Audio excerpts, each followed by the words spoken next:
مالک ہے وہ اپنی پوری لابیاں لا کر یہاں پر ہمارے اوپر خود ساختہ سوچیں مسلط کر رہے ہیں. یہی آپ کا کردار ہے کہ آپ اس کے خلاف مزاحمت کریں. تو یہی وہ کردار ہے جو افضال سلیریہ کا کردار تھا کہ ان ڈراموں کو ان ڈراموں کو بے نقاب کرے, ان قابض افواج کی, ان قابض ممالک کی سوچوں کو مسترد کرے. تب جا کر ہم کہیں گے کہ افضال سلیریہ بحیثیت کردار زندہ ہے. تب ہم کہیں گے کہ ہم افضال سلیریہ کے کردار پہ بات کر رہے ہیں.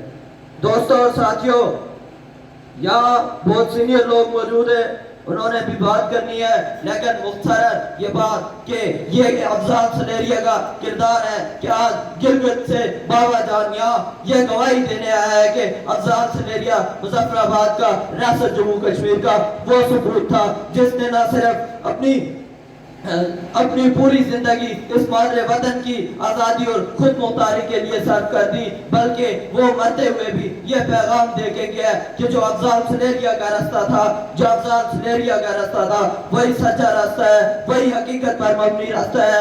آپ تمام لوگوں سے جو میری یہ آواز سن رہے ہیں, میں آپ سے درخواست کروں گا, یہ اپیل کروں گا کہ کل جو یہاں پر 5 فروری کا یوم یکجہتی کا فراڈ ہو رہا ہے, آپ تمام دوستوں کو اس کو مسترد کریں. کل ہمارا بھی ادھر احتجاج ہوگا, اس احتجاج کے اندر شریک ہو. بہت بہت شکریہ. علم جدوجہد فاتح.